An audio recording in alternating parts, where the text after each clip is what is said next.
There we go. All right, awesome. So the first thing on the agenda is acceptance of the minutes from last month. I'm not sure if anyone had a chance to review them or has feedback or comments. I wasn't at the meeting, but they looked fine. I move to accept the Okay. minute. I'll second that.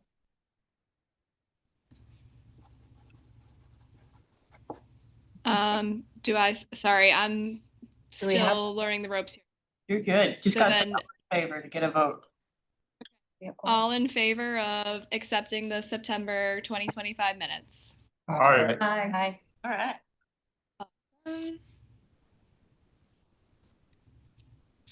Okay, so then moving along, there was a draft of the Sustainability Committee Member Resource and Orientation Guide that was shared via email.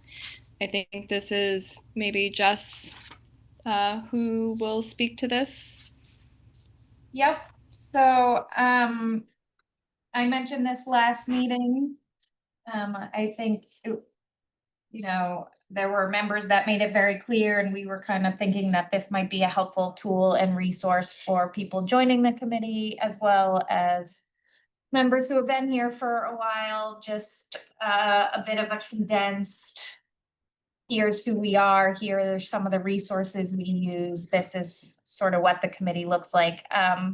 As Ryan mentioned, it's truly a draft, so if people have other things that they think would be helpful to see or more information, I'm happy to edit or add or change. When I created it, I obviously put a lot of links in here. I also tried to highlight some of the most important pieces.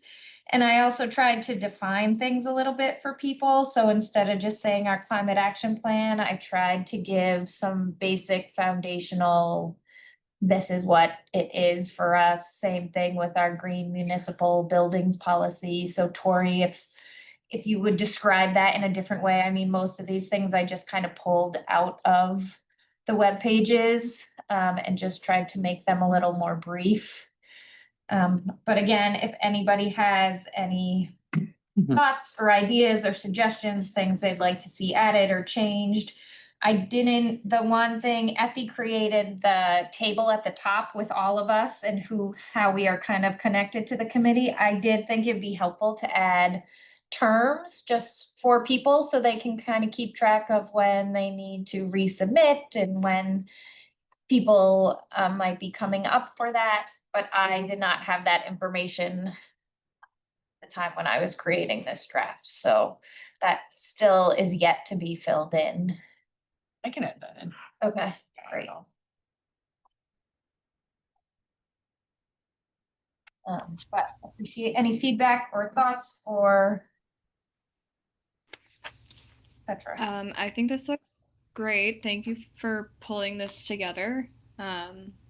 The only feedback I had was there were one or two places where we point them. If you have questions, please contact the chairs or city staff member. But there's no email address or means to contact them noted in here. So that would just be my suggestion to add an email address. Fair point. I will add that.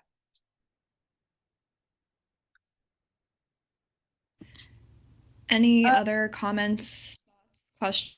Yeah, I mean, I think we do so much work with other kind of committees, groups, city groups that maybe a section just pointing to some of those and many of the voices that we very often like hear from, that we work from we've partnered with in the past. And things like sustainability fair and, active engagement there. I think that might be helpful to like put this in context of where these other places that people have probably seen similar activities. So maybe like an initiatives kind of thing. Yeah, or like initiatives and partners. Is there a reference to Portsmouth Climate Action and Seacoast Can? No, not specifically. This was more city focused, but I think that's a fair point and As that's part- probably the partners. right, yeah. Particularly community engagement, sustainability fair. Yep. Also, there are some formal relationships, like I think you're on the master plan and Fred is on the energy committee to identify those formal ones and just to say, just in general, the committee looks for opportunities to work with other committees and has a formal link to 1, 2, 3, whatever.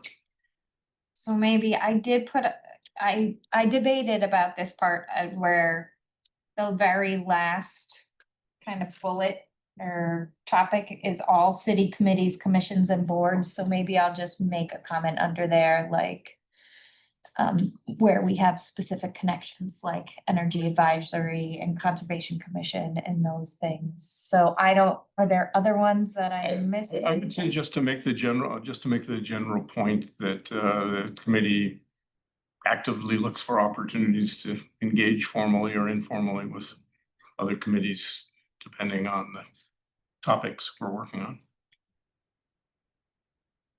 And I assume that this is not such a formal document as the ordinance and the guidelines, but that it can get updated every year as new Yeah. liaisons are added or changed, and that way it's a really useful current document. That's the intention, yes. And it's intended to be something that all standing members now have access to, but also as part of a brief orientation for new members. So they kind of have some points of contact of, oh, I can look at these documents, these are the people who are, you know, obvious to me with those kinds of things. So yes.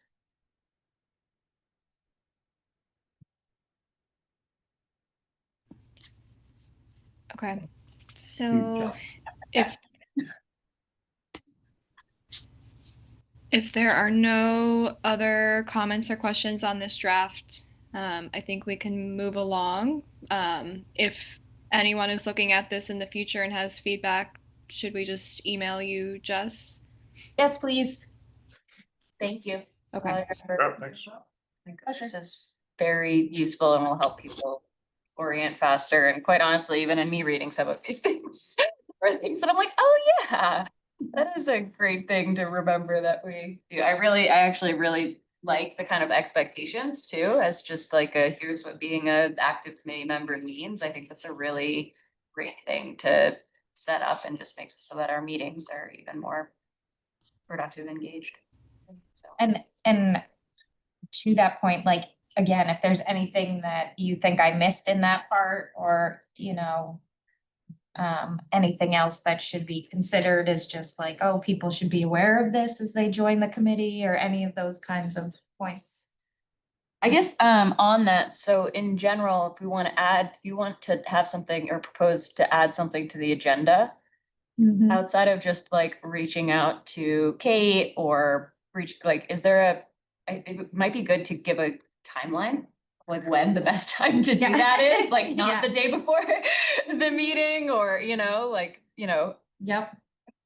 So just be more specific. I know we put prior to meeting. I know, and I'm like, that's dangerous for poor Kate over there. But that way, like if it's 2 weeks before, then Kate and Effie and Jess can decide how busy that agenda is and whether to Yeah. postpone it to the next meeting or whether that's nothing we ever want to talk about. So my initial thought, in response to that is maybe like a week. Okay. Unless it's something sort of unexpected. Does that sound reasonable to current members? Like if you want something on the agenda? Hey, when does that have to be posted on the city website by, if it does? Day before, but I put it out Friday before. Week is good. Yeah. Effie and I try to do the agenda and get it to Kate Thursday.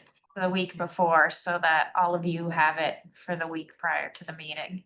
So Do you need it then more than, did you say a week? maybe I'll More say than a week and a right? half. Yeah. Be helpful, but you know. Yeah. last Maybe minute at least stuff a can week be- before. Yeah.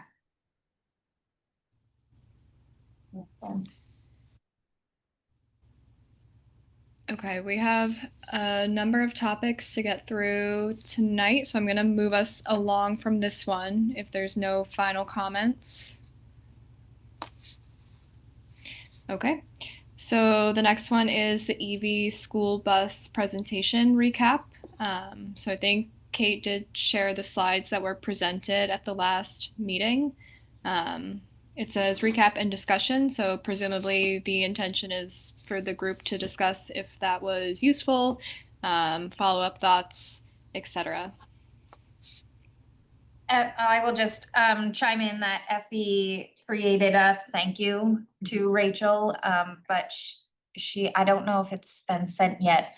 She discussed sending that, but then also following up a second time if committee members had questions or other things that they wanted to ask Rachel, or that it might be part of the thank you. You know, this also came up once the committee discussed, so if anybody has anything else they'd like to note from Rachel too, that would be helpful. I thought it was very helpful. I mean, I think one of the key points is that communities that have purchased these have always got some kind of federal assistance or some kind of assistance program. So that'd be the key thing for us, is to figure out what kind of assistance is available to us to be able to do this. And I had one thing that I would like to be able to follow up with her on. She said that a charger would cost $50,000. And she said, it also said it was a level 2 charger, which isn't, you know, it's like 40 amps, 240 volts. And for a consumer to install a level 2 charger in your house, it's like $1,500 if you hire an electrician. So I don't understand why there's such a big difference in price for this level 2 charger compared to one that I would put in my garage. All the level 2 chargers in Portsmouth, 'cause that's all we have, cost more around the $50,000. Hmm. I'm not sure. Maybe it's private versus pub. Does that include kind of the additional? I'm not sure if it infrastructure? includes the infrastructure and the wiring and everything else, but I know they are. Maybe that's running a lot of that Yeah, yeah. conduit, because it's not usually Right. centralized. Maybe it's heavier duty industrial strength rather than your own car. But great, I think that's a great follow-up. Yeah, it's interesting. Maybe some of you can answer this question for me, but I also just sort of don't understand I don't know what the right word is, the process of it, The like contract if mechanism? yes, thank you. Yeah. Like if the city is the one that's acquiring the funds, and so we're buying the bus and we're paying for the installation of the charger, yet the bus company owns all that, even though we secured the funds and did all the, so like I have questions about that piece of things.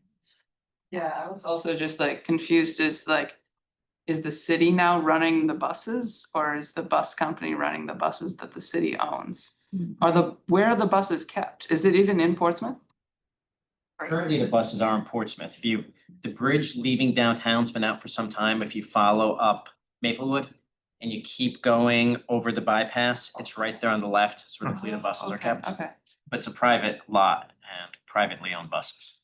But yeah, I think from my understanding, because I had asked follow-up questions, because I had the same flag.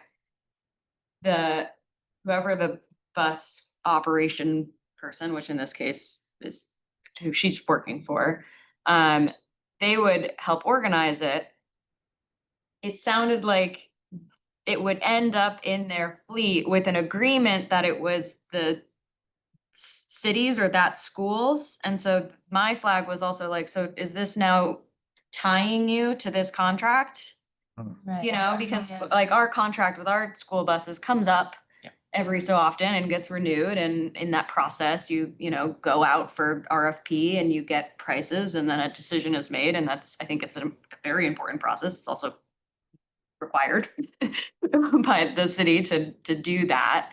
And so I just from a purely logistical standpoint, like I don't think I mean, there are cities doing it, so this might not be true, but it would just surprise me if we could put ourselves in that position, right? Like sign a contract that then is reliant on the ownership of this bus being through contractor. So I think a follow-up question that I'd like is more information on the two cities, what is it, Ware and Hanover? were the two ones that have this program on how that worked. And ideally, if willing, contact information for the people who were the main points of contact at each of those school districts. So that we can kind of ask them directly how this worked and how they navigated that. Because there's always gonna be an inherent bias going through the person who's, wanting to win a level of service. My guess is that the city owns the buses and they hire a contractor for 5 years to operate, maintain, and park it, and at the end of 5 years, they That would make recompete. sense. Yeah, Competed. That's the way it would work with public transit, public buses, that the grantee is not the private contractor, but the grantee is the city, the eligible public sector, and they don't want to operate yeah. the it was buses, just and the interesting. contractor is not gonna wanna buy a massive fleet that they may not be able to continue using after the contract. Yeah, well, in this case, it was only one bus Hmm. in each of these. And it sounded like it was a interesting structure, but I agree. Saying though that all the buses that they operate are owned by the city? For the school, I'm just guessing, cause I wasn't, No, here, I heard the first presentation. we don't own any buses. No? We hire out the company who owns and operates all of our buses. They're not owned by Portsmouth, because we had this conversation we were talking about originally. EV buses, and that's the biggest challenge, is that we don't actually own our buses. Which would be, I mean, that's another question, obviously not for them, but in general, are there school districts that don't follow that structure and do actually own their own? Is this the same company that contracts with Portsmouth to No. operate the current buses? It's not. STA, Student Transportation Association is what we use, I think. That's what she was from. Is that who Yeah. we? I thought it was the same company, just no EV buses for I don't Portsmouth. think so. I think they're I'm different. trying to remember, I reached out to them when John and I were doing the greenhouse gas inventory. I thought it was STA, maybe it was a different company. I don't think it was the same company. But I remember when we did the emissions from the data that they sent us, John and I were like, oh my God. Yeah. Like those things get like 6-7 miles per gallon. And they idle.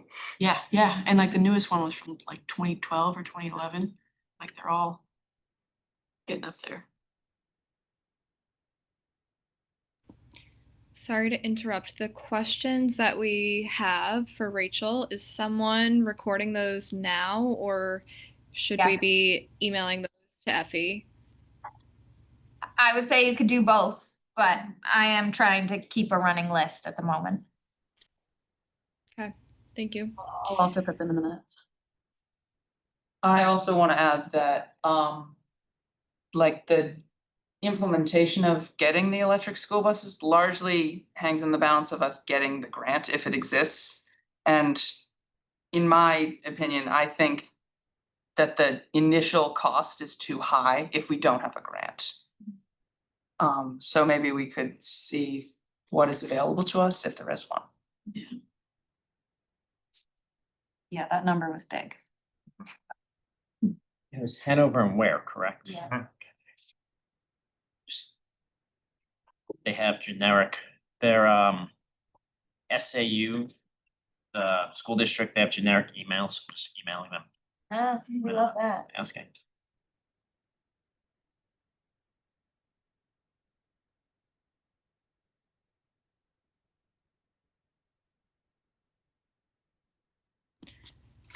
Okay, I'm not sure if there was a network connection or the conversation has slowed. Is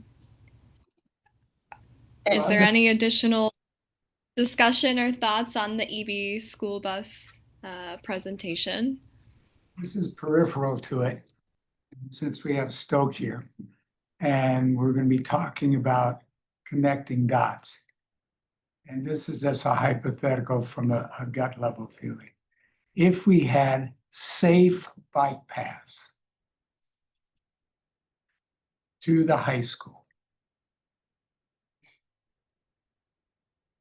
what would be the likelihood of changing the culture that would get kids to take a two-wheeled vehicle to eliminate buses for some of I'm thinking reducing that. Is that out of the question or is that even talked about?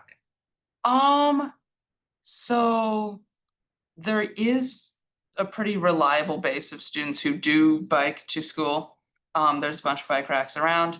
Most of those kids are from Portsmouth, South End area here. In terms of buses, the only buses that really run are to Greenland, Rye, Newcastle.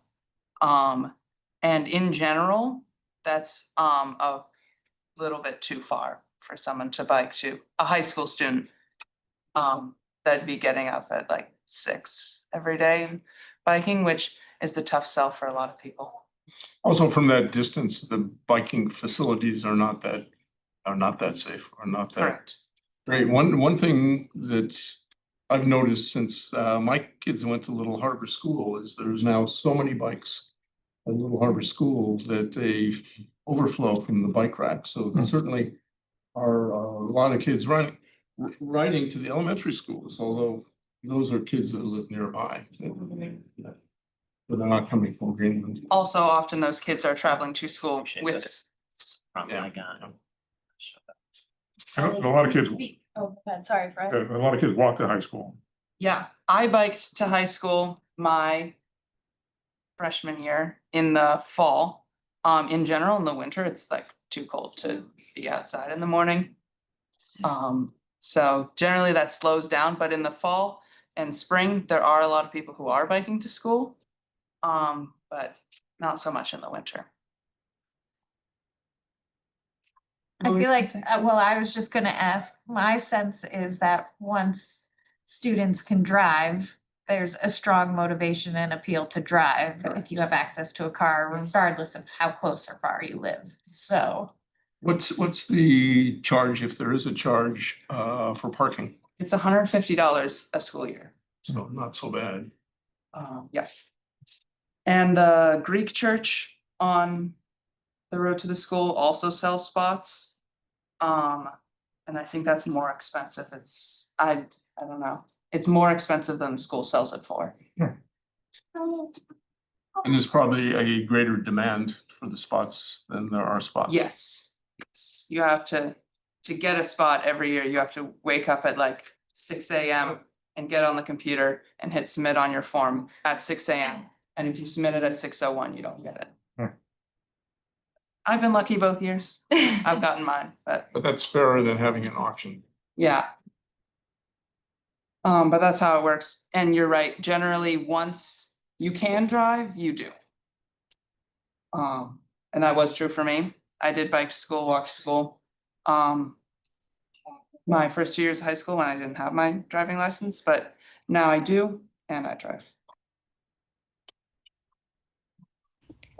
Sully, the Yeah. students that do bike or walk, do you know what their primary motivation for biking or walking is? Living close enough for it to be not worth it to drive, like down the street from the school, or they don't have a car. So they're either super close to the school, where being outside for those 2 minutes of walking is like enough for them to not pay $300 over 2 years to get a parking spot, or they don't have a car, don't have the means to get one. Okay, thanks. I have a alibi on the school buses. So I'm on the Henniker/Ware SAU page. It says that our bus contractor STA pursued and was awarded the 4 buses on behalf of SAU 24.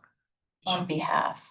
Wait, so did they pay for them then? No, the school still had to get, and this is how, like, I mean, this is how she explained it, but the school has to get the grant. But ends up with STA Nice. at the end. And to clarify, we use First Student as our bus company, so not STA.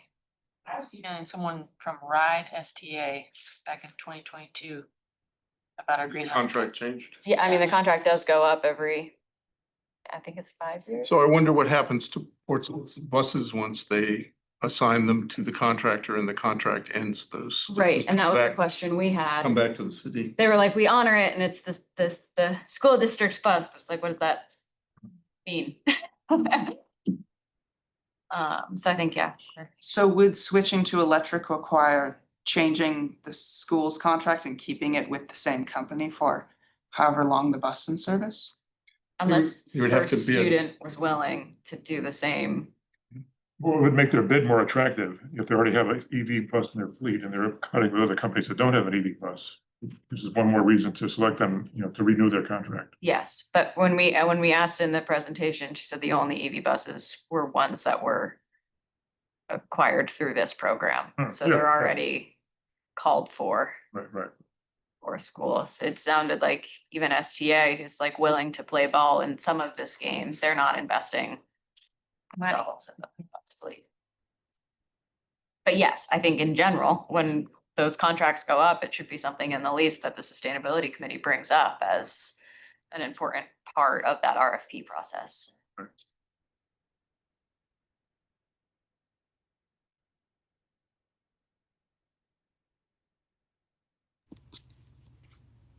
Okay, not hearing much more discussion. Are there additional thoughts or comments or questions to capture regarding the EV school buses presentation? I had a general question about when we do presentations for like this committee, especially now that we're a standing committee and not a blue ribbon committee. I mean, under my impression, there's usually a conflict of interest declaration that you do in these kind of public settings. And I'm not saying like, I think this presentation was great and we need to hear more about these things, but it might be helpful to just, when we have outside entities, especially that are businesses, just ask them up front to provide that one sentence clarity of like, we are a school bus service provider and not currently your school bus service, like I think. And might sometime in the future compete. Yeah, I just Yeah, think it would that's be a good really point. helpful to allow us to then like put that out on the table and then be able to actually think about like the presentation and like what we're hearing and not be sorting out these like, do we currently use them? Who, like what's the angle here? That's a great point, and I think we should hear from private entities, but it should be very transparent.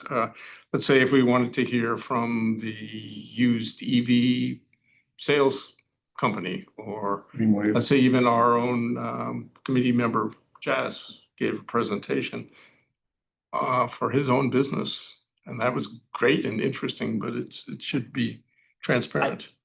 I agree on the transparency, and that would be great. In my experience, the conflict of interest only really applies to votes. Yeah.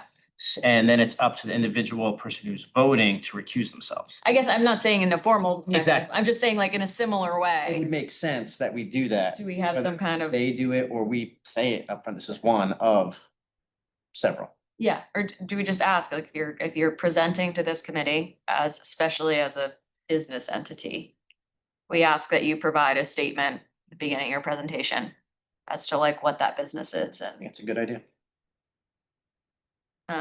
Like what Josh was saying, that we could ask them or whoever is inviting now, our consciousness is, I've invited so-and-so a business, and whoever introduces them as part of our committee could state that up front. that's actually probably a Then healthier way Yeah, to do yeah. that. Putting the onus on Interesting us. side note on this was, I think we came to this presenter from her presentation to the New Hampshire Department of Environmental Mhm. Services for the New Hampshire CAP. Mhm. And I don't think there was any statement such as that, but clearly she was presenting to a statewide audience, including a lot of local communities, Yeah. and probably gaining some advantage competitively, just like maybe she has in Portsmouth. I guess Nancy was here from the school board as well. So what would we do if a competitor wanted to have the opportunity to present as well. I mean, that You have to give them equal time. conceivably could happen, and we would have to recognize that. And if the company was in the midst of doing an RFP for the city of Portsmouth, they wouldn't be able to No. talk to us at all. No, but they could well be bidding on the next contract, and they probably would. Mhm. You know, it's perfectly fine. So it sounds like I think whoever on the sustainability committee has brought them in. Yeah. Prepares that, just. Yeah. Kind of like. Yeah. One sentence brief. Sure. Well, I mean, that was me making the initial contact, and then I think Effie and Jess followed up to make it a more formal thing. So it probably at that point, the more formal invitation, because I was making the connection and encouraging it, but just to make it more a formal invitation is the time to do it. Yeah, Yeah.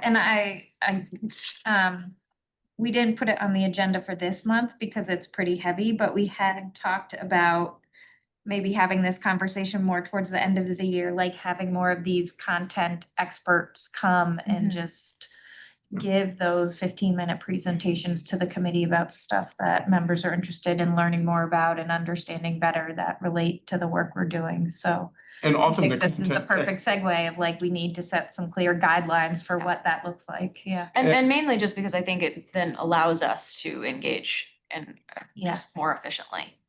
And often the content experts may be public sector, and there's no problem with that. Right. But if it is somebody from the private sector, we should just kind of have that mapped out a little bit, so. Sorry to interrupt. I want to keep us on schedule, so I'll just ask if there are any final comments on the EV school bus presentation or presentations in general. Okay, great. The next topic is community engagement, under which we have the community climate conversations, Bright Action, and then I think we're still looking for a volunteer to update the committee's webpage. So I'm not sure if we have anything new to talk about for community climate conversations. I think for the community climate conversations, the committee has been partnering, I think, on most of them, if not all of them, with Portsmouth Climate Action. And I think for Portsmouth Climate Action, I think Fred and Bert and I were in on more recent discussions on possibilities. I don't know if we want to say anything beyond the community conversations about some of the things John is working on, like the radio station.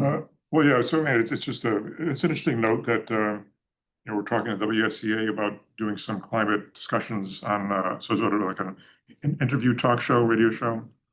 And it's appealing because, there's a large radio audience for some of these talk show hosts. And it would enable us to reach a lot of people. When we have our conversation at the library, good day, we might get 30 people. Radio, we might get, 10 times that many. So What was the channel?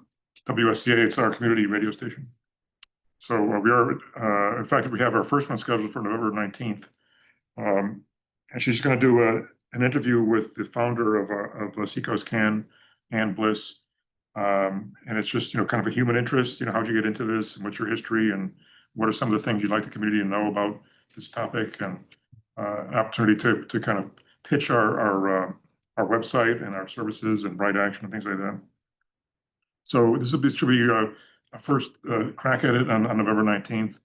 And if it works well, we'll get other people. We'll get her to interview Bill Lyons, who's an expert on transportation, or me, who might be expert on something. So, it's just, or Jess, if you might be on the radio, but here's your big chance. This would be, know if I have a radio voice. this would really supplement the community conversations that we've Right. done, because they have some limitations. So they couldn't do a radio broadcast from the library, let's say. We've done about 10 or 12 community conversations, mostly tied into the climate action plan, but also broader sustainability topics.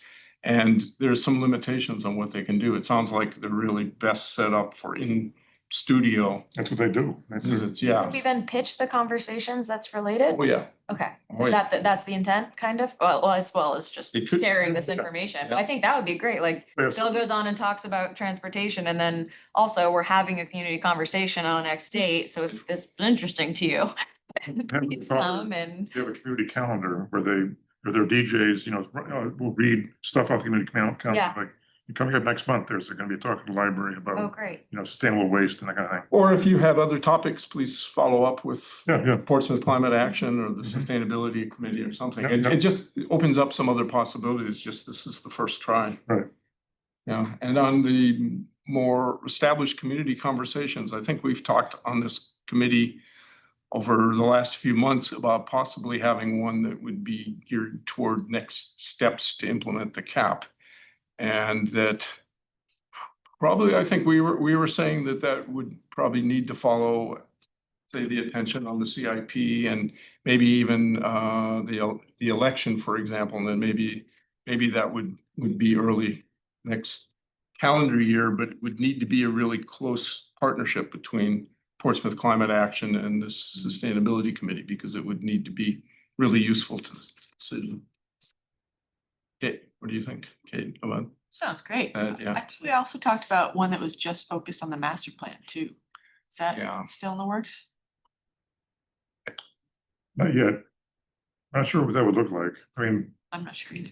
given that the master plan is, in gestation for the next, 12 months or Yeah. so. And has very robust public engagement built yeah. into it, just like on the cap, you had the climate ambassadors and all that. Yeah. Going on as well. Well, our thoughts are that after some December meeting, any capital requests regarding the cap would have been approved by the city council. I'm not positive on the new schedule, like.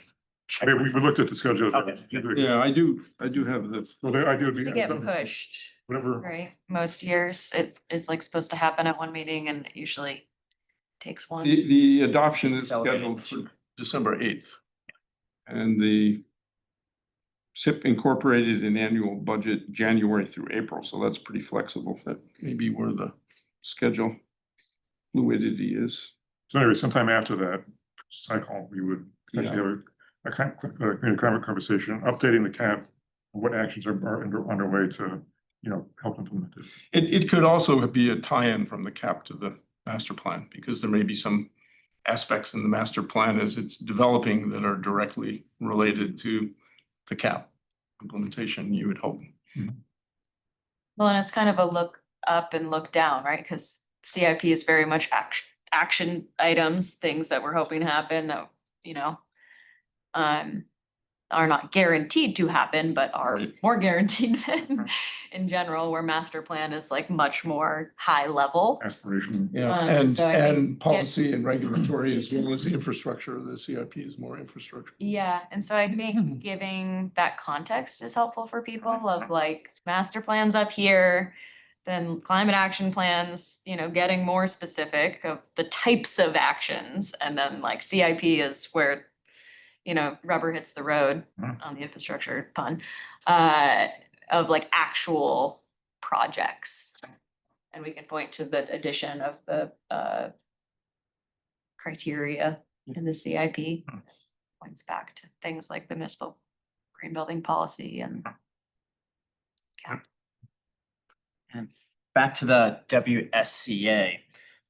Prior to COVID, so pre-Times actually had a radio show called The Climate Hour where I was the host. I don't know if you guys remember Tristan Law, who booked all the bands in town. I got him to work the switchboards. I'd have guests on, whether they be professors from UNH or I think it's John Watts who runs Mr. Fox, just to talk about efforts. So you don't need to just limit it to being on a show. You could probably actually have a show. Well, we want to, walk before we run. Yeah.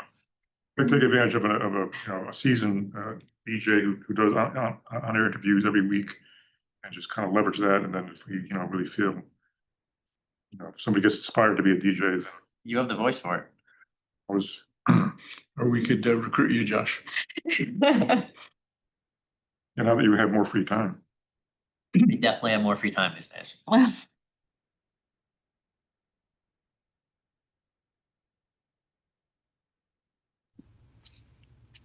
Okay. Are we moving along from community climate conversation as a topic? Or are there additional thoughts, status updates? This for CIP. Right. I think we're done. So, Okay. Any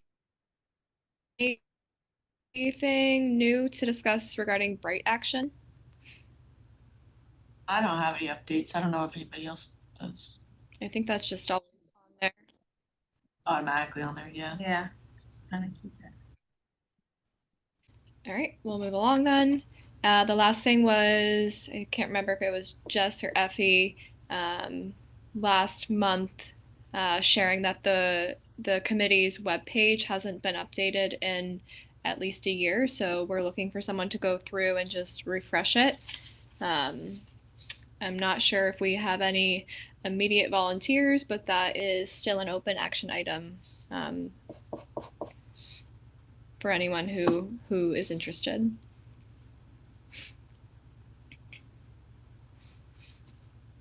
Doesn't the webpage get updated by city staff?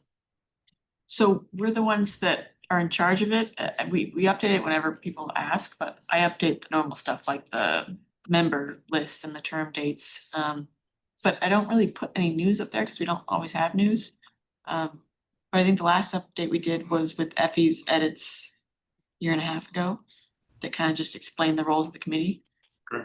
Which I don't know if that is outdated by now. I don't think it is, so.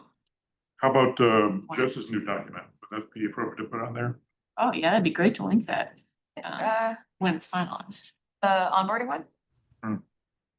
The resource guide. I mean, I feel like a lot of that is just the internal side of what's resources that are already on the website. So maybe we should cross-reference them. I think we should make sure that everything that we're making available and like for any committee member to onboard is also, I mean, should all be available to the public anyways, right? But that there's a clear link on our website. I don't know, just for your thoughts. I was thinking of that Well, just- internal one a little bit more just like almost internal logistics. It's just of interest because of its succinctness compared to the other stuff. That's true. Or would it make it have to be more formal? If this is internal, more like a peer document from current members to new members. And you don't have to worry if you've included every possible liaison and a member of public saying, well, why aren't you doing this? Or why aren't you doing that? I mean, it seems like we could say on it that the committee keeps a current guide to assist new members and just leave it at that and then just make it an internal document. I suppose if someone requested it, they could get it. Yeah, I mean, to be candid, a lot of what is on in that document is on our webpage, not all, but a bunch of it. Okay.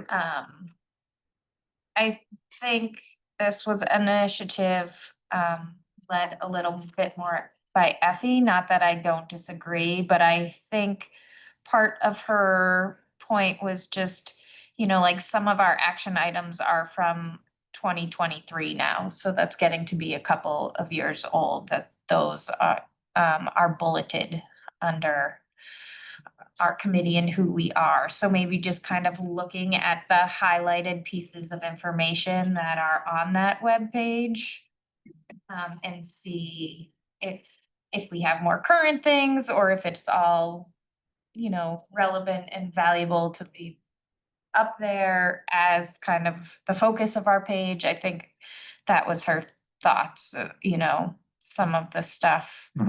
Like the first bullet is talking about when we initiated the request for the city to look for a climate action plan, right? Yeah. Which is important history, but I'm not necessarily sure that should be the first thing that's stated about the committee at this point from 2022. So. So I guess it goes back to my question to Kate is what is the mechanism for how would one of us, you know, update the page? I think the same way we did it last time is that if someone or a subgroup or a working group comes together and makes a draft of what they want to change, and then we all vote on it, then I'll just incorporate them on Sure. the city side. Do we have any data on how many hits this page gets? Do, the IT might, I can ask. If you find out, because it'd be interesting, if it gets a lot of hits, then I think it's worth maybe investing maybe more energy and time. If it's not getting many hits, then either we don't invest more time, or we say, what are we putting on there that people would be interested in? So I think if they have that data, I would be interested in.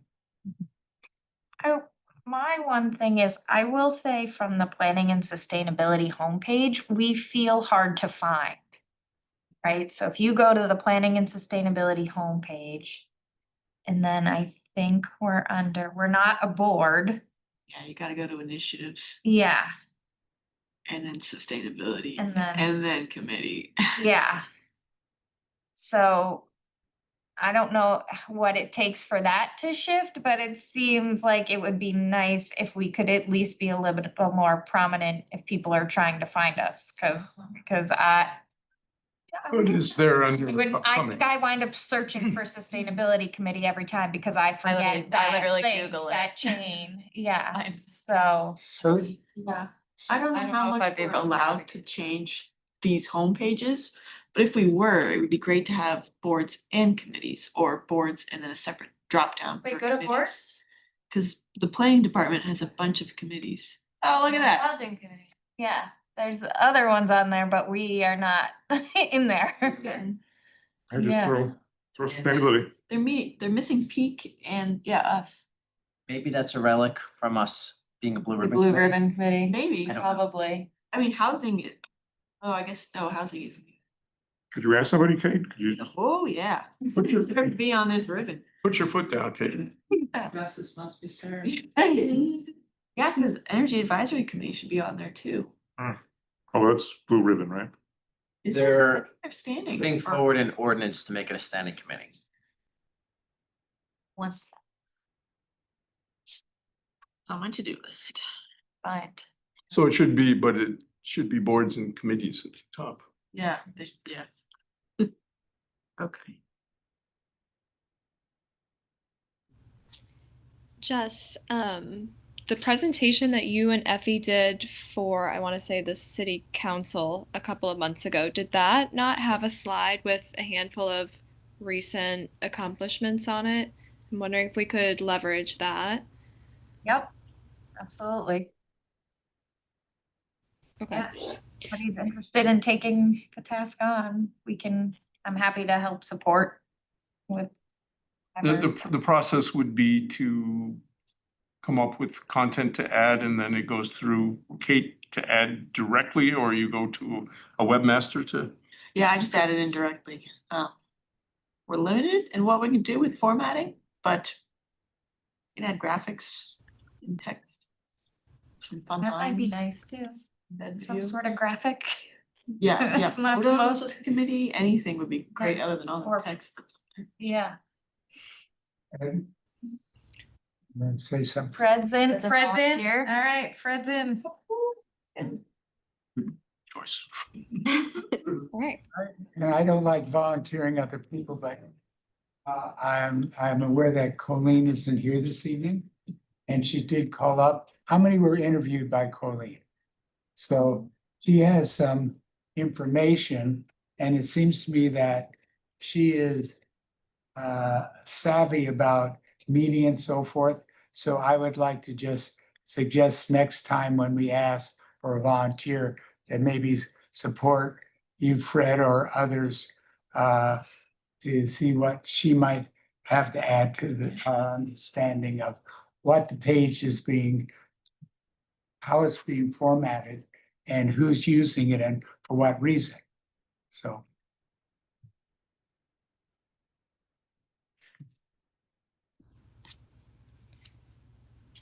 All right. Fantastic. So we are about halfway through this meeting this evening, and we are about halfway through the topics. So I'm gonna keep us moving along, but we have a few more big ones to cover. So the next one is the CAP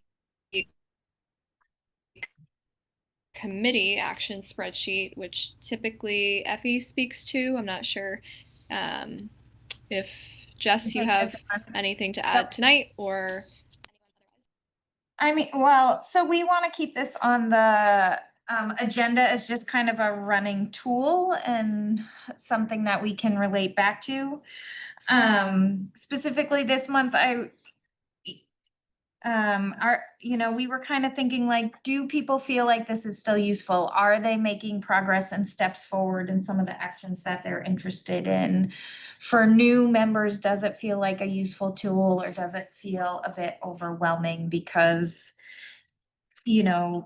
recognizing that this was formatted with people who helped through the whole process of getting the cap and building the cap and all of those things, to jump in and have this kind of tool might be a lot. And then are there relevant ways to use it at this point? So as a committee, we've kind of all identified these are things that we're interested in or motivated in. Is there a way to translate that to upcoming elections? And maybe that's a reference point for people if they're asking questions of people who are running for city council this year. And is that a useful tool or those kinds of things? So we're just kind of looking for some committee feedback at this point. I would say this is really good as a reference point. Yeah. Probably not an action plan, because I think there's probably too much here. But for new members, it would be very useful to be able to look at, rather than, let's say, digging into the climate action plan itself, which is so detailed.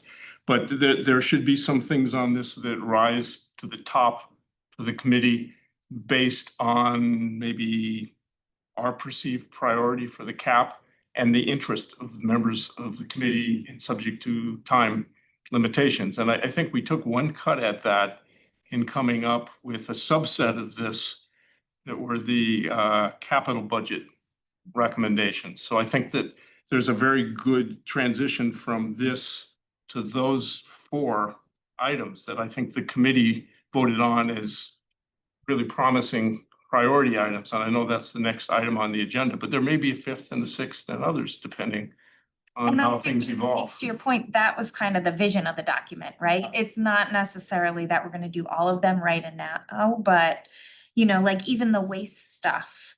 I take ownership that I really know I need to be doing some research like we did for the early cap and reaching out to communities who have zero waste Yep. plans and getting feedback. So that's like a down the road one. I don't want it to be lost on that or taken from that worksheet, but that's not immediate action stuff, right? That's a reference point, and that should be Right. on this, Yeah. table, and it gets activated depending on your time and interest and maybe other folks to work with you. And I'd say the same thing on the transportation items.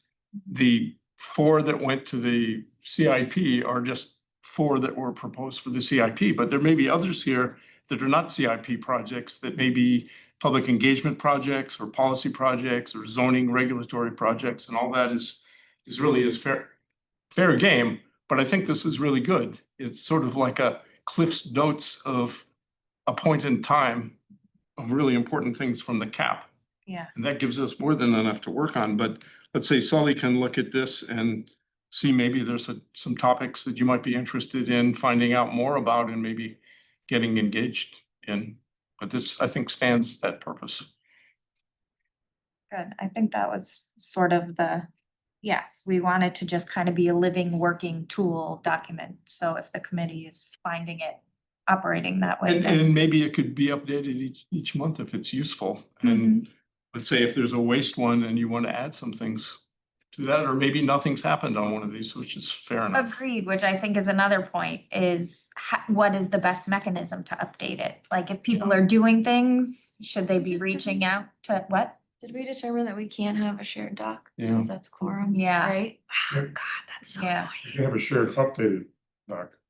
We But you could- can't Right. make updates to it collectively. But we can't like.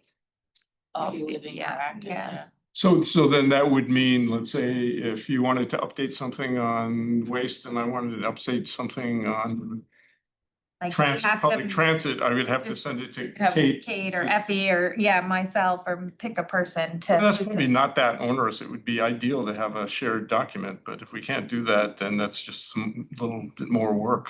No, I think as long as committee members are comfortable with taking that initiative to reach out to whoever and say, oh, I did this piece to add to the worksheet document. And then or- if there's something of significance on that, that could be an agenda item. Exactly. And if there isn't, there isn't. But Exactly. maybe that should be on the same 10 days before as agenda items. Mhm. So Yeah. that you could write in to yourself and to Effie and to Kate and say, some really important things have happened on waste. Here's my addition to the last column, and I would like to make this an agenda item.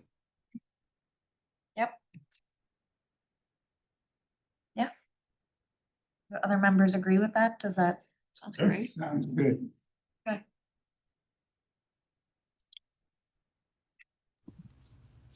So I'm just gonna, Okay. for my notes, write that if and when members are able to work on their topics, that they'll reach out to Effie, Kate, and myself just to let us know of those updates. And then between us, we can update the worksheet to have that reflected.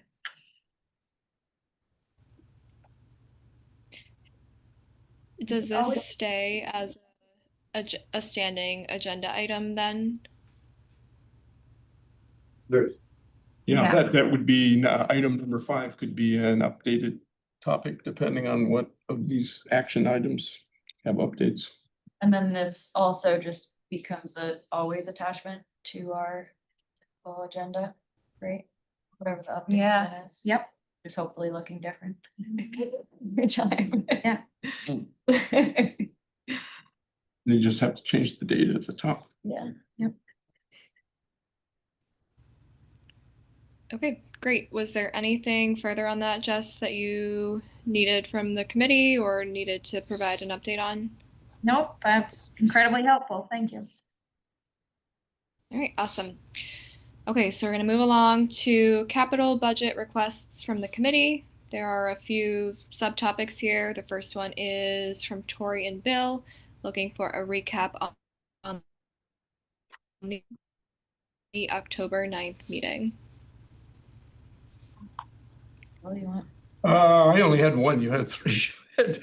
You had 3, but I'll just say that we had the 4. Let's see, where did the list of 4? It was, Well, and to clarify, just as a reminder, this was the things that were submitted both from the public as well as from our sustainability committee. And the DPW and the city staff had gone through, determined which items were actually already in parts, which items were new that they were proposing adding, a couple items that maybe like aren't really CIP items. They're more like operational city budget items. And so it was a review of that and then an opportunity for further public comment. so this was really the first step in the CIP process with citizen input and committee input. And our committee sent in 4. We had 2 that I think Councillor Denton and Councillor Cook proposed last year that went into the CIP. So this was picking up from that point. And this is it technically a subcommittee or is it a straight committee? It's 3 city council members and the city manager. It's a subcommittee, it's a subcommittee of the city council on the committee itself. Yeah, So it's a committee. it's a committee, 3 city council members. Let's see. Lots of city staff. Yeah, councilors Tabor, Moreau, and Kelly. And the city manager, the deputy mayor, who's in charge of finance and administration. Peter Britz is director of planning and sustainability. Peter Weeks of, Peter Rice of DPW. And the staff that is reviewing these proposals. So the staff had some recommendations on each of these, and then they had a seat up at the front for anybody that wanted to talk about the committee or individual proposals. So Tori did 3 of ours and I did 1. I only did 1. You do yours first. Okay, Now I have to think of what the third one was. let's see. I have it written down, but I can't find it on the notes. Let's see, it was the Microtransit. that was the one that I did, was the microtransit shuttle loop bus or hybrid. And that was on the CIP last time, but ended up not being funded last year. And I think said something like city staff will do some initial research and pursue state and federal funds, which I think unfortunately are no longer available. I did my rundown of all that. Not only is this a CAP priority, but it also supports affordable housing, car-free tourism, limiting parking and traffic. And I think particularly the 3 counselors, as the 3 counselors last year, were very supportive of it. And I don't know exactly what the final recommendations were that came out of the committee. I think that hasn't been distributed yet, as far as I could tell, on the website, but they had some discussion. So I think we have a sense of where each of these was going. And I had the feeling that this microtransit shuttle seemed like it was going to get moved up to the current year, at least as recommended by the 3 city councilors. Do you know, And Josh? I don't know anything official, but simply to your credit, at last night's candidate event that, yes, I still went to, numerous counselor candidates were talking about microtransit. So that's, And hopefully the shuttle fits well. and the shuttle came up in a question, in response to a question on Coast of doing a little loop. Oh, good. So And that came up, I think you were at the housing. yes, that came up at housing as and well, That came up. but no as one well. prompted it at last night's event. Yeah. So there is a lot of interest in that. I think there's a price tag on it, and I think one of the things that maybe this committee can work on is maybe breaking that down into some manageable pieces and maybe working with the city staff to come up, see if there's low hanging fruit, look at some best practices. And that, I'm thinking that's part of what we're talking about in this CAP action table. If there's some things that come up, to do some preliminary research on that with city staff as available and interested, maybe make some contacts with other committees to see what their interest is, and then bring some ideas back to this committee to discuss as a way of moving it forward. Because I think if it's a large RFP and contract, that may take quite a while, but maybe there's a way to break it down to something that's more manageable. I mean, I personally think that there's a great opportunity working with Coast to retrofit some of their services, particularly if there's some additional funding available that could come from private sector, like hotels and developers or businesses, to get workers into work and to better connect the affordable housing. But I think that it seems like there's good support. I hope it stays in the CIP rather than drifting to later years. So that was one. And I know I have in my notes all 3 of the other ones. Okay, so one of the ones I spoke to was the inventory, the greenhouse gas emissions inventory, which it's been done, 4 times at this point in the past, at kind of different intervals. But we brought it up, especially in the terms of the CAP is obviously rather reliant on this. This is how we measure progress, and kind of priority and focus. I think it was initially flagged as better served for another process because it wasn't viewed as capital and more so as like annual budget as part of the planning department, which is how they've done it in the past. And in the past, we've had UNH fellows, right, do it, come in and help us with this inventory. I had brought up that like additional resources I think would be very helpful in that, and giving more resources to those fellows in many of situations, and possibly even integrating some tools But I think it ended at, we've done this through this process in the past and it's worked for us. So I think the end result of that was that it would continue to go through the planning department as a process, but except that was where that ended. It's like you speak and then they speak and then it's done. So then then you always like Conversation- something else. Yeah. less Conversation continues and you in sit your down. head and then, yeah. I think my flag is I think we should continue to, when we do these inventories, advocate for the additional resources. To Kate's point of like, the amount of chasing around that we have to do when we do these inventories is incredibly inefficient. And the fellows do a great job with the tools that they're given, which is not a lot. And so having worked in this side of things, I think there's tools we can maybe integrate into our departments or into common practice that could not only help with the inventory, but also help with some of this like action plan progress. And so I would just plug for our committee to continue to voice support for, yes, an inventory is like bean counting, but it's also, goes beyond that. And I think that, I just want to make sure that we continue to get support for that. The fellows are absolutely great. And I think it's really, Kate was a fellow, aren't you? Yeah, Good stuff. yeah. So obviously, like, it's a very effective program and it's a great resource, and having UNH and SIMAP, which is the software we use from the UNH sustainability group, is amazing, but I just would want to make sure that we're continuing to advocate for that. And bigger picture, it's really critical, the implementation of the cap, because Yes. the original inventory is the baseline against which we're trying to get the reductions and meet the targets in the cap, and the progress is you get that by updating the inventory.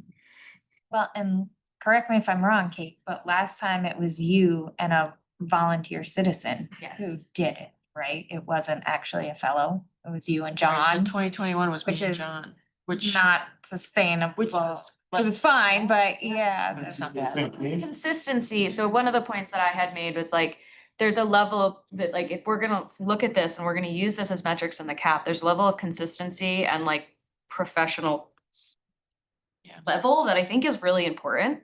And just in the nature of not having this be a consistent process, consistent tools, consistent, like, even the best fellows, you're gonna get a lot of variation in decisions and approach that happen in creating an inventory.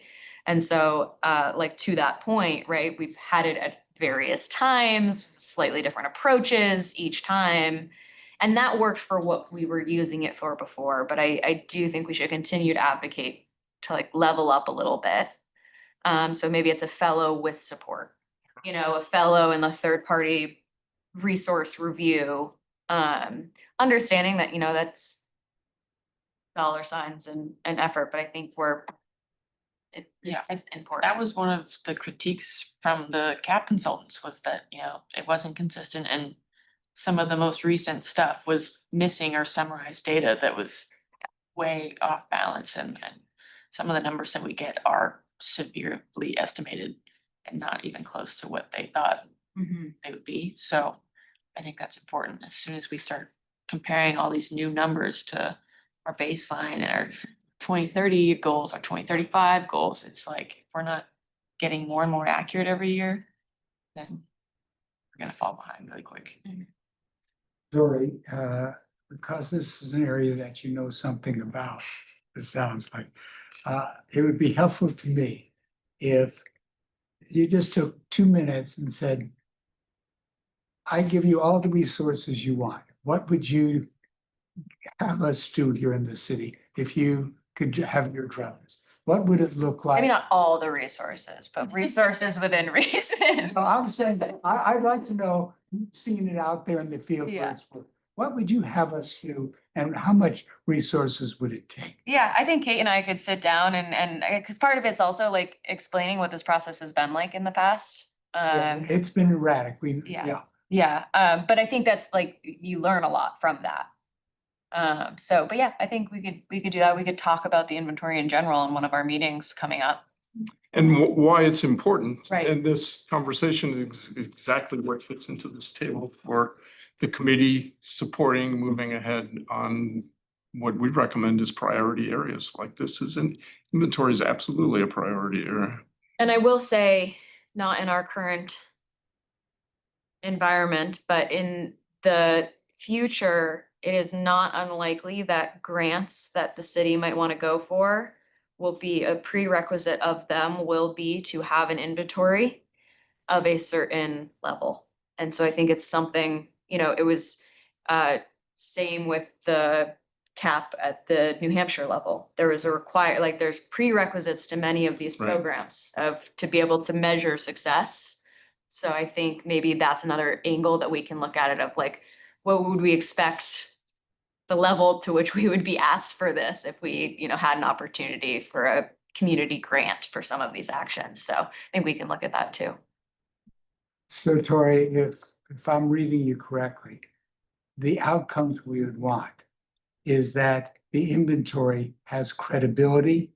Mhm. And what would give it credibility is that it had a consistent. More credibility, because I do want to say, I think that was one of the feedbacks during the meeting was I don't not trying to throw the process that we've taken so far under the bus, because I think It has, yeah, I love the just way you and Bill know how to talk and my moderation, because you want to make sure, all right, so that it would have more credibility. It would give us more leverage in getting grants, and the consistency we could build in. There's opportunities to build in without rechanging the whole world that could get it to another level with some half. If you are not consistent, then you're comparing apples to oranges. I understand that. And the other part of it is why it's important.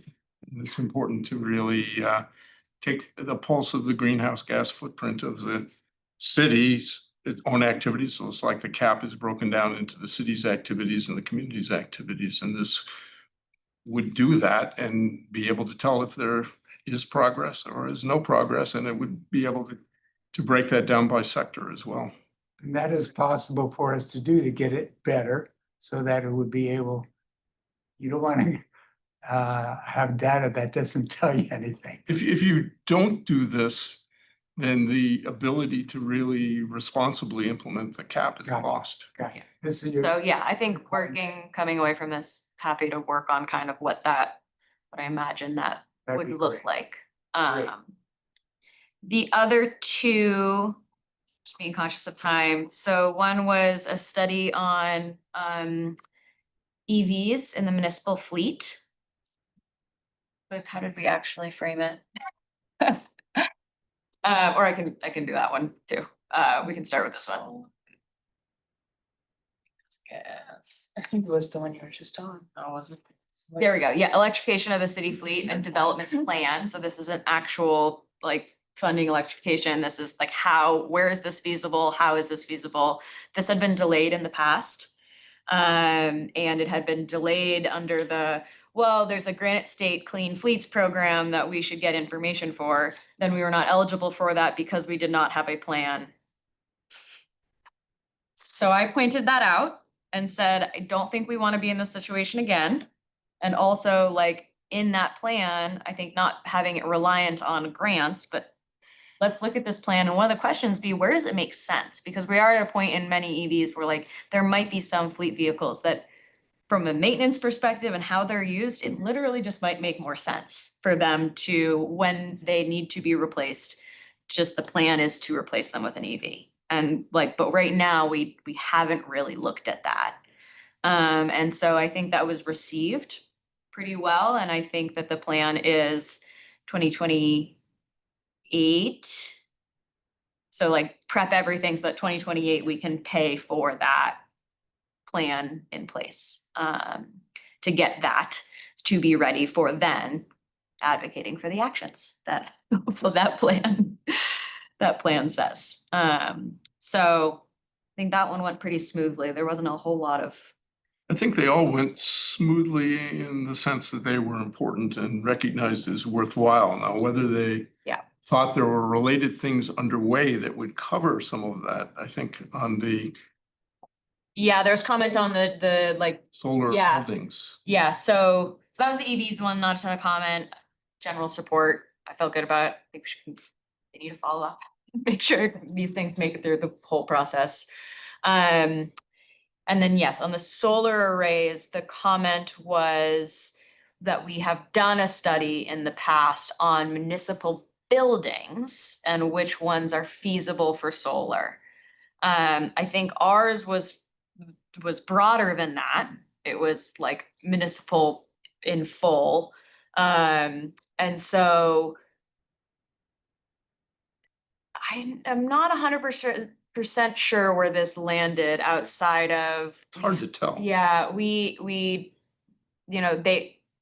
DPW and Peter did emphasize that like they continue to look at that solar study when they do projects on municipal buildings. And it's very helpful for them to figure it out. There was a comment on the water treatment plant, and that was one of the biggest things that came out of that study, that was a really big opportunity. Big flat roof with lots of power connections. So that was, and then the landfill progress was brought up as another example of like, oh, and then we've got this. I don't think it fully covers what we had asked for, which is like, have we looked at all of the city land and all of the ownership of the city and kind of gotten to this? So I think on this one, it was flagged as an eligible project, so it will continue to move through this process, but I think just us shepherding it a little bit would be a good, and maybe what is helpful is maybe we can point out some specific areas that like wouldn't get covered, right? If we're just looking at this municipal buildings, like, pull up the city GIS and be like, what about all of these? Parking lot. Right, like what have Yeah. we assessed? This may be a good example where there's a constructive role for the committee to play, even if it isn't sending out an RFP for a major consultant's redo of it, but keeping the city's focus on the cap, that this is related to the cap, and it's part of the sustainability's arena of interest, and staying involved and engaged, because it's a little different than it just proceeding as is on remote control. Yeah. All right, so jumping in, just looking at the clock, I'd like to move this discussion along to parts B and C of this topic. So it looks like there's a few upcoming meetings. I don't know if you, Bill or Tori, want to speak to that, and then article in Seacoast Online. I think that the dates, I think in the agenda, are the ones that are on the website. So I just cut these off the CIP website, which is November 12th, Planning Board and City Council Joint Work Session. The 17th of November, City Council Public Hearing. So that's where the public can weigh in, and I think probably still propose. Can the public still propose projects or not? Still speak to it. It won't actually get a, I don't know what you want to call the actual data sheet. Yeah. Yeah, For the it will city. be added on to the. Yeah, it won't be added on and presented to the council on one of those sheets. It doesn't mean the council itself couldn't bring something. So it's really a chance to support or oppose. It's Like add that's the scope, better use of I it. think is the other side, right? Because it's post the working session. So the working session, I think, is like really hashing out, okay, this was the thing. We agreed it should go in the CIP, but what does that actually mean, right? Like how big of a Yeah. undertaking is that? And then, And when? right, and then the public hearing, I think, is an opportunity to then Which is react the a little bit and 17th. speak to. And then the planning board makes a recommendation to the city council, so then they have the input from the city staff and from the committee that Tori and I talked to on the 9th. December 8th, city council meeting to consider adoption of the CIP. So I think that was at the point, Josh, where you and Councilor Cook added the two Where- projects from the committee last year. Correct, at the actual city council meeting itself, and I know I spoke to them prior, when it was presented to city council.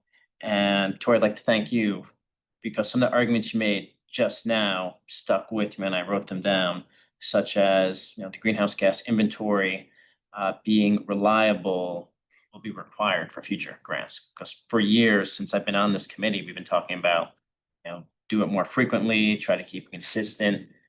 We knew how it was apples to oranges, but I never made that simple argument that it could be required. And one useful reference for that is the New Hampshire cap, because Right. they had to do several steps. The EPA funded several preliminary steps that they had to meet to qualify for the full funding for the actual climate action plan. So there may be, And future inventory thing. was one of them. and then the January to April CIP adopted an annual budget. And that will be a different city council. Yeah. So it sounds like if there are people from the committee who could go on the 17th, that would be priority. Would you agree with that, Bill? That's the one. Yeah, that's to- the public hearing. I think to speak to the things that are in the CIP as it's evolving, and our 4 projects in some form will be there, but I think we want to see what form they're taking. Yeah. Because we haven't seen that, because like Tori said, we said our part, then there was a lot of discussion, and then The next- exactly how it ends up being formally stated, we'll have to see. Yeah. But we want to see that probably before we talk to it. But I think that's right, and I I don't know if Yeah. we will, I mean, I assume that has to be posted before the working session in the least, It right? should be posted in advance. And that's what you had up, what you had up on the screen was what we were working from on the 9th of October, but I don't see that that's up on the website. So that's up on the website in the archived. The only way I found it was to go back to the archived meeting Yeah. that you guys were at, and they had posted it under the Okay. agenda. It's not on the CIP page yet, which is a bit weird. So but- hopefully an update of Maybe it's that updating. for each of these, which shows the current recommendations going into the public meeting on the 17th. Is there a way you could just see what the status is of that? Yeah, I think that's the finance department, so I'll Yeah. ask them if they plan to upload those. Yeah, the current thing, so the public knows what they're commenting on. So we won't meet again for any of these meetings except for the city council one, or, well, actually, November 20th, isn't that our next meeting? So the November 20th one will be happening on the same day that we meet next. So I'm just thinking, are there members who are willing to be present and interested at any or all of these? Especially, it sounds like maybe the 17th, like Bill and Yeah. Corey, do you have the Yeah, ability to 17th, yeah. kind of carry on? I can't make the same. I can make the 17th, but maybe, I mean, I could, Yeah, I can send you my talking. yeah, or maybe someone else would want to. I don't- I think a lot really The depends Monday. on what came out of that October 9th. meeting. Yeah, I think it depends, how much we need to voice, I think depends on what Yeah, I form. mean, if it sort of drifts downhill and it's advising on something, there's not much controversy to it. If it's not a real hard. And there won't be, item. okay, and there won't be dollar signs attached to any of these at this point, which is just part of the process and when those things happen, but I will say it makes it very hard to figure out the scope of this, right? Like, say we got the greenhouse gas inventory into the CIP. How much? You know, like, are we talking enough to have a consultant come in? Or are we talking like Josh, enough for how, a subscription to a tool? how are the budgets, when are the budgets actually added for these things? So generally, when it's in front of the city council, the numbers are there. Okay, Now, and that's if staff thinks that they should be funded. Sometimes there are items like the police station for better part of a decade, it was just there, but with no funding. It was just an item, more like an FYI. But if there are no numbers there, that doesn't mean the city council can't add numbers to it. okay, I tried that's helpful. last time, so it'd be good to know what it might cost to do a greenhouse gas inventory. Right. I know there's a huge range, but a city our size giving just what is a reasonable, where is the even bottom and top of, what's the range? What are we talking about? Because I'm really out of touch with costs and this kind of thing. Not crazy. Like in comparison to other things that the city spends consistent money on every 2 years, I really don't think it's a lot. I'm not gonna try to give you a specific number because I've spent too much time in public And if it domain was, to do that, but if it wa- I think for this conversation, I'd be happy to put together that kind of like what we're imagining and propose that. That'd be helpful, just to, And I think the way to frame it is supplementary to this great fellow process that we have. here's something that we could do additional and it's within reason and the payback would be really get us greater credibility and greater potential to get grants and other things. and it would probably be of Heck. interest to the sort of Sorry firm. sorry to interrupt, we're just doing a quick time check over here. Be of interest to the sort of firm that does this kind of work and is a specialist Mhm. in it. Yeah, I will say, staff usually recommend that CIP projects are eligible if they're $50,000 or more, so that would be a good starting point. You Great say piece that of a little bit louder. I think like the baseline is for a CIP project to kind of get approved is to at least be $50,000 or more. Cause anything under that is generally considered like you can find a grant or you can put it in a department supply budget. Right, what or- can't be absorbed by typical department Gotcha. budget. That's good to hear. Great. Okay, are the actions and next steps here clear? I think I heard Bill will be attending at least the November 17th meeting, pending follow-up on the outcome of the October 9th meeting. Is there anything additional we need to capture as an action? Maybe just to sort of summarize both the discussion of the CAP action plan and this discussion of the CIPs, just the sense that this committee is going to build on its prior work supporting development of the CAP to conduct research on priority CAP actions. The committee members will coordinate with city staff and other interested committees and discuss research and next steps with the committee. I mean, I think that's sort of where we ended up. I don't know if that has to be a formal motion, but I think does that sound reasonable to everybody? Absolutely.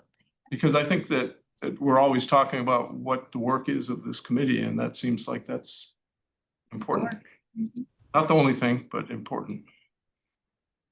Would you just read that through again so that Corey could get in the notes? Yeah, okay. The Sustainability Committee will build on prior work supporting development of the CAP to conduct research on priority CAP actions.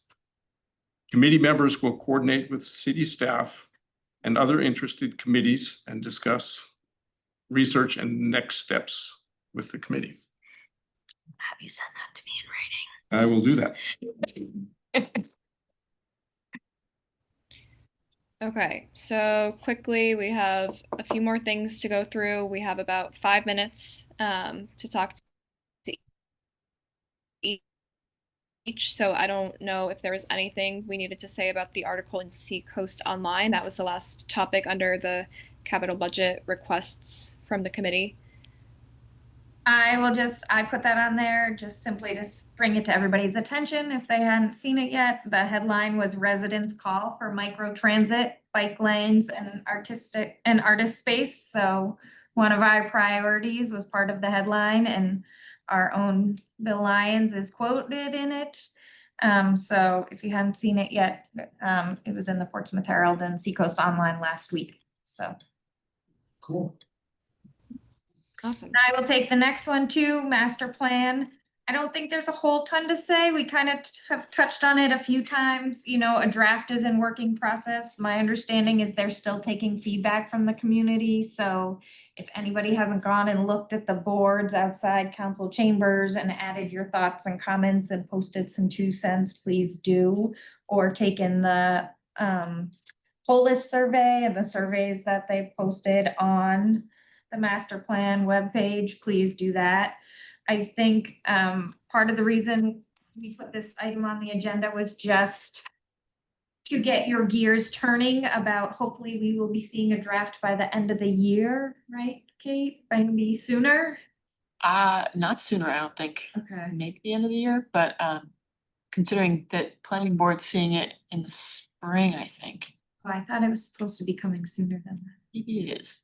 I don't. But anyway, so at some point, hopefully we will see a draft and just, you know, as a committee, we should be thinking through what our priorities are around it and where we want to kind of make sure key items are addressed in that. So that was really just kind of have that in the back of your head that that is coming down the tracks. Bless We usually do 3. you. They're coming. Okay, so anything more on that, Jess? I don't have anything else unless anybody else does. Good. One more. Okay, then we'll move along to Energy Advisory Committee update. And if I recall correctly, Fred is on the Energy Advisory Committee. So would this be you giving this update? It would be, however, I missed the October meeting. So I don't have anything to bring to your attention. All right, easy update. Then the last thing, oh, sorry. I was just gonna ask if we had any changes on the landfill.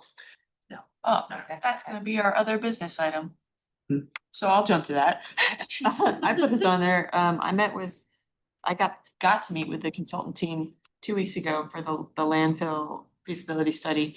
And they are gonna be presenting to Peak on November 5th. So the sustainability committee is invited to attend that. They're not presenting on results or anything. They're just gonna present on their methodology and because they're starting now on all of the data they're looking at and sort of what their whole process will be like and what their timeline will be like. So that'll be November 5th, 6:30 to 8:30 in here. It's a Wednesday night. And so if committee members want to go or go online, they can attend online, but I'll just post a notice of quorum just in case. Cause I feel like a bunch of us will probably be wanting to go to that. So November 5th.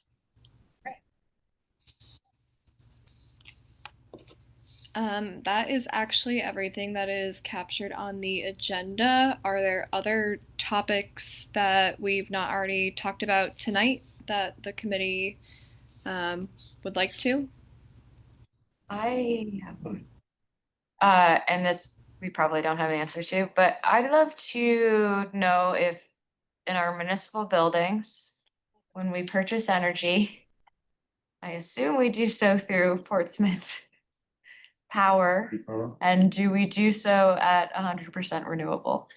We don't, we have a private electricity, so we contract like big long-term contracts with Okay. electricity, so it's not like Eversource or Portsmouth Community Power, but I think the idea is to eventually get some smaller stuff onto Portsmouth Community Power. In the past, this is pre-COVID. Yeah. Prior terms on the council, I've gotten the council to purchase, not. PPAs, Rex. Yes, energy Energy credits. credits. Yeah, it's So we're Rex, yeah. buying through, Okay. so it costs more money, but at that point I was able to get them to spend more for same electricity, just the green source getting the credit. One other item, Kate sent out something I think forwarded from Jess. I also got from the New Hampshire Department of Environmental Services on them finalizing the set of recommendations for the New Hampshire Climate Action Plan. And it's, I think, getting toward the last opportunity to offer some comments. And I participated in the last over their outreach meetings, and I think they've been really very thorough. We had Kurt Youngling come present to this committee on the work in progress. I think my concern is how seriously will the state take this climate plan? How seriously will the sectoral organizations that are responsible for the actual investments, projects, policies, programs. How seriously will they take the New Hampshire cap? And I think the New Hampshire cap has been very cautious about not recommending policy changes or new funding. You know, a lot of it is just public information, and they've been very thorough on how they did that. But having participated in the meeting of the New Hampshire DOT, and then Tyler did as well, I don't see any hint of a reference to the climate plan or greenhouse gas reduction goals or even climate resilience in the state 10-year plan. And to me, that's really the comment that I'm going to make, is that even if they're not committing to implement the actions in that plan, they should at least cross-reference it, mention its existence, or that there are goals, and that's very important for the New Hampshire cap to have some impact. And if you're interested in other sectors, you might look at the recommendations from the New Hampshire cap on those sectors to see if there are similar questions or similar concerns. I think the problem with the New Hampshire DOT's plan is they're very severely resource constrained, and they're struggling to cover the red list bridges and not fund certain things like the traffic circle or the next piece of the Greenway. I mean, there are a lot of things that have a lot of popular support that are being held out. So it's very hard to say, well, implement the cap in the state transportation plan. But I think there at least should be some high level policy recognition of that going forward, considering all the effort that the state put into it, and that they had working groups on every one of these topics. Like the transportation probably met half a dozen times with 20 or 30 people per session. So look at Kate's message, and I think the materials they produce are very, very thorough and very polished. So it would be very easy, I think, to get a sense of what the recommendations are. Yeah, I can send it around again. And I saw Kurt today at UNH at an event, and he said that this kind of already went through all the top dogs, and this was refined a little bit, and that I'm not sure how the implementation side will go, but I think this is a slimmed down version of kind of what at least their department wanted to get out. So he's not exactly, I wouldn't say he's disappointed, but I think with all the cuts, he thought they could do a lot more without, if there weren't cuts, so.